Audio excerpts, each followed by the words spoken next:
Welcome to another edition of the AD Report. I'm here with Dr. Grace Calhoun. Grace, thanks for taking the time to be with us here today. Happy to be here, Bill. Just had a couple of quick questions for you, kind of update people on where things are at from our last report a few months ago. Okay.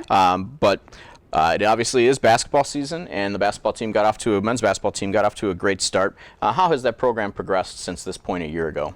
I think really well, Bill. Clearly, we knew going into this, bringing in a new coach, that we were going to have to rebuild a program. But to see the strides they've made this year, to get off to that 10-3 start with huge wins over an SEC team in Mississippi State, Big East team in DePaul, playing a great game at Michigan State, knocking off Valpo on their home court, really just exceeded expectations in every way.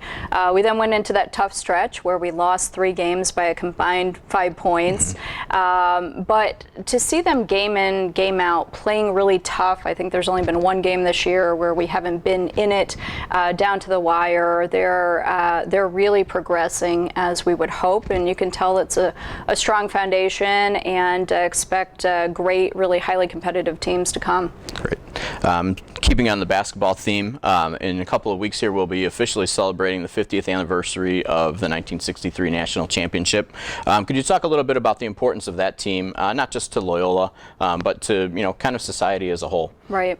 It was such an exciting time to start this job and to immediately learn about the 63 team and the role they played in the civil rights movement and desegregation of the South.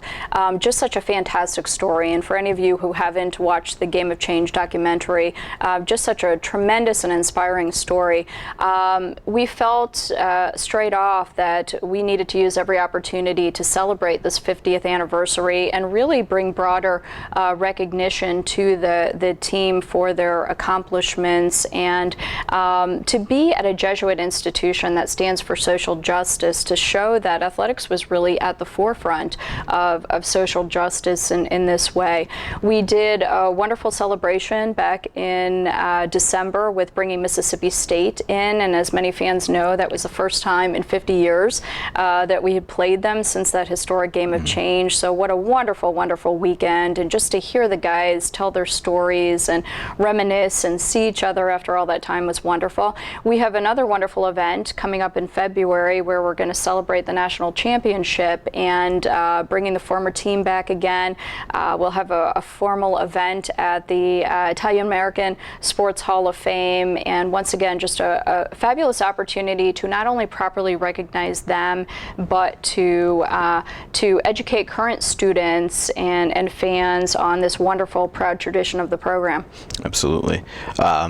Switching gears just a little bit, could you talk a little bit about how important fundraising is and how important it is for not just alumni, fans to invest in the program, whether that be buying season tickets, being a donor? How critical is that to the success of the athletic department here?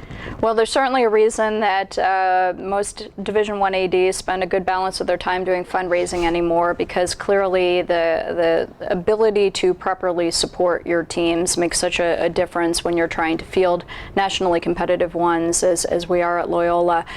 We set out a very aggressive goal this year to get up to 1,963 donors, obviously 1963 for our 50th anniversary, and we're really doing a great job of working along that way.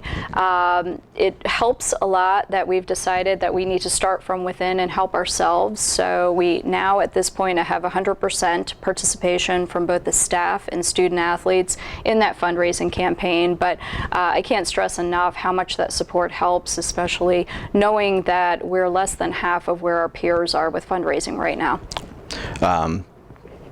If you could talk a little bit, this is one of the big topics on everyone's mind right now is conference realignment, and with all the changes that have gone on in the NCAA here in the last couple of years, what does that mean for Loyola in the future? Yeah, well, it's certainly on people's minds. I get probably a couple hundred emails a day and lots of phone calls to that effect. And it's such a fluid environment, Bill. It's hard to say with each passing week how things are going to shake out. We're a founding partner of the Horizon League. We've been a very strong and loyal partner, and we are not actively seeking to change that right now. But I think we'd be irresponsible if we weren't keeping keeping one eye out for what's changing in our environment.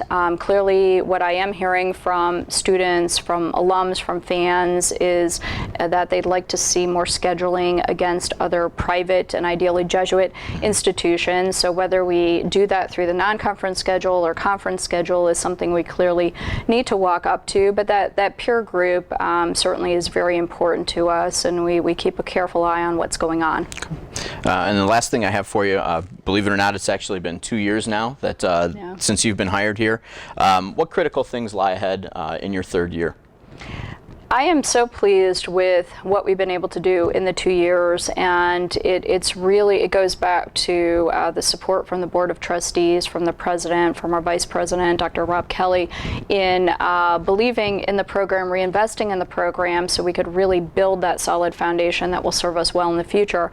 But now the foundation is there. We've got to start tuning into those strategic decisions that need to be made to really figure out what our special niches are, our areas of excellence, how we can start not only recruiting top prospects to come here, but do things in ways that get us nationally competitive again. So this is honestly the fun part of the job. This is the part I really love, to map out that strategic plan and to really be visionary in terms of how we think about our greatness. And I believed from the start that this can be a gold standard of a collegiate program that's values-based, educationally sound, and heavily integrated into the academic curriculum. So we look forward to those challenges ahead and getting Loyola back on top. Excellent. Well, Grace, I thank you, and we appreciate you taking some time. We know you're very busy, but thanks for taking some time Thanks, to talk Bill. with us. Go Ramblers!